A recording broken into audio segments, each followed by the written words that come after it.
So football is fundamentally about attacking to score goals and defending to prevent the other team, the opponents, from scoring goals. When the ball changes teams, it is called transition.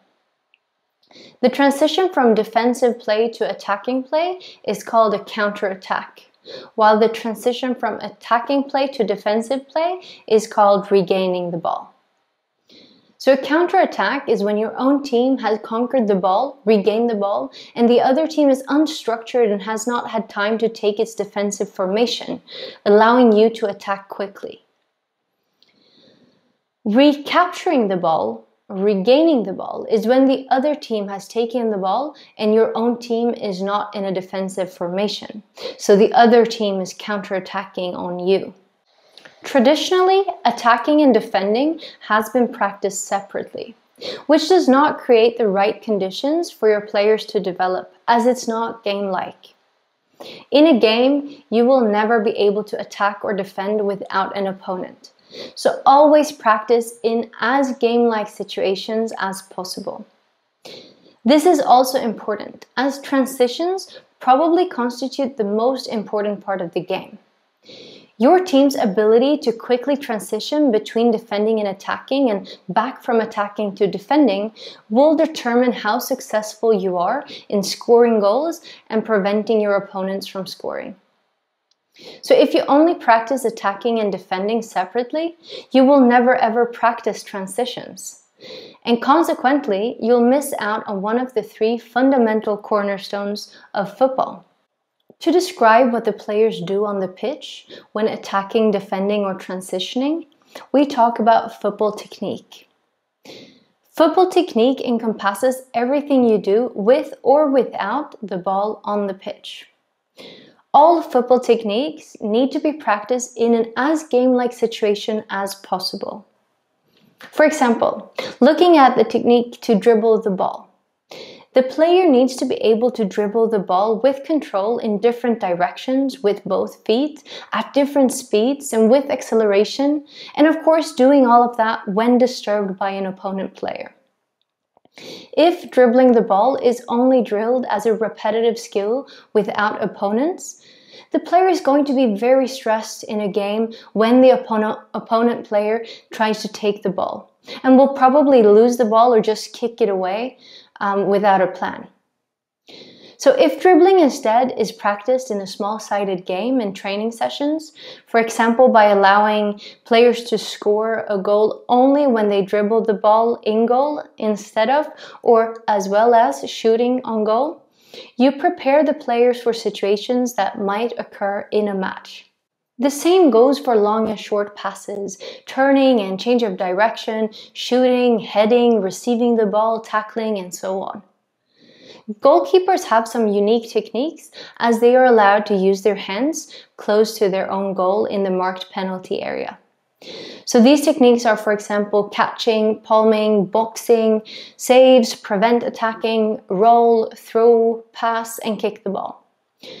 So the players as well as the goalkeepers sometimes need to practice some of these techniques extra as a drill, but never ever as the only way to learn.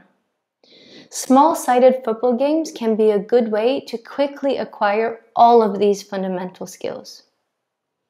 So questions you can ask yourselves when planning your training to really keep your focus on development in learning during your training sessions could be: is this exercise properly organized? Have I thought through the number of players, the space needed, and how to mark it out? How I will provide instructions and guidelines? Have I planned for sufficient time for action and rest? Does the exercise offer enough repetitions of situations or techniques? Is it game-like in the way that I want it to be? Are all three fundamental components of the game, so attacking, defending, and transitioning, involved? Is it challenging? Players can also practice the skills they individually need to develop by training extra. So you can, for example, encourage your team to play football at school or in their free time. In this way, the training sessions can be focused on learning new things And the player learns to take responsibility for practicing, to apply, try, and use their skills on their own.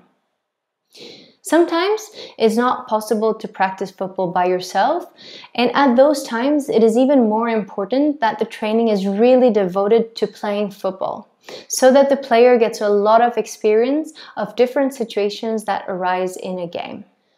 Every moment on the field, with or without the ball, where we use our football technique, can be described as a football action. A football action can be a single or several moments. In each football action, 4 different components always work together. These are technique, understanding of the game or tactics, physiology, and psychology. Technique is usually what the player does with the ball. So for example, receiving the ball and making a pass, or as a goalkeeper, catching a shot and throwing the ball to a teammate. But it can also be an action without the ball. For example, completing a short run to create an open space for a teammate, or as a goalkeeper, taking some steps to position your feet accordingly to be ready to act on a cross into the penalty area. So our football technique that we use with or without the ball. Understanding of the game or tactics is how the player perceives the game, what's happening on the field, and uses this information to create and use time, space, and direction for her football action. So it can, for example, be to take a few steps to the side to be able to get a pass from a teammate. It can also be to decide whether the player should dribble herself or pass the ball to a teammate who has a better position. So basically the information that we assess in order to be able to use our football technique. Physiology is how we use our body to play football.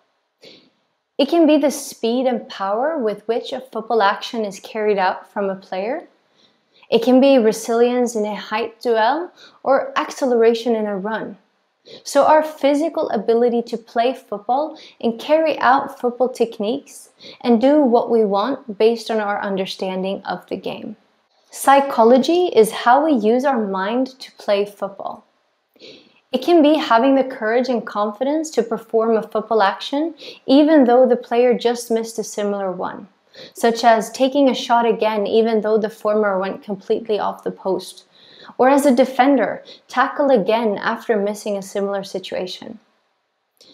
It is also about our self-esteem and being able to understand that failing in a specific football action doesn't mean that you are a failure. It is also about understanding our own development process. It also involves communication and interaction with teammates. So it can be about praising a teammate's action or standing up for yourself or someone else if something is wrong.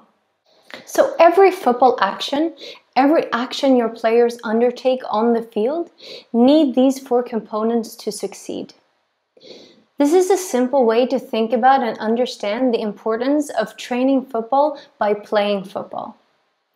So ask yourself when you plan your training if the players will be able to train the football technique, understanding of the game, their physiology, and their psychology. Then you're practicing football. Another important aspect is decision making, a huge part of playing football. Players' decision making can be described through the information process, a theoretical model to describe what is happening on the pitch in a simplified way. So decision making takes place in a 4-step process. First of all, you perceive. You perceive the situation. To perceive is about keeping track of where teammates are, where opponents are, where the ball is, where boundary lines and goals are, and to gather all the information you need to be able to understand the game and assess different situations. When you have this information, you continue to assess it, evaluate it. You evaluate alternatives and prioritize the information you get from perceiving what is happening on the field. Then you go on to make a decision. So decisions are what the player decides to do based on the perceived information and evaluating different alternatives and simply deciding what alternative to go for. And then the player executes the decision. That's when the player puts the decision into practice, the final step in the information process. It is important that the player herself is given the opportunity to make her own decisions without feeling afraid of failure. So let players try and learn from mistakes and successful attempts. You as a coach is observing, enhancing, and guiding the player from their individual starting point, not from your own. You're not playing a video game with a remote control. You act like a tailor. You change and correct what's needed in dialogue with the player. This is the art of coaching. Over time, the player learns what works best. So your task as a coach is to therefore create a good learning environment where the players feel safe. You should focus on encouraging players' attempts, whether it is a successful or unsuccessful action. By also talking about different situations that arise, for example, asking questions to the players, instead of always talking about how something should be done, learning is then promoted through questions where the player gets involved and can find different ways to solve the situations. It will be like an evaluation of the decisions made in the information process model's 4 parts. In an environment where both players and coaches are involved and active, cognitive skills are also trained. So to take in information, seek connections, make a plan, organize, analyze, be creative in solving problems. Playing games on the pitch gives players a fantastic opportunity to develop their cognitive skills, so that your players can do more of what they want in life also outside of the field. Since football is both play and sport combined, cognitive skills are strengthened in a natural way, just as we spoke about in values-based leadership. And therefore, football is also a very important complement to school or to all the children who for various reasons do not have the opportunity to play in their free time. Giving more children the opportunity to play football or participate in other types of play, sports, or cultural activities, arts, is in other words a fantastic way for us to ensure that all children have good conditions to develop their cognitive skills, reach their full potential, and live a good life.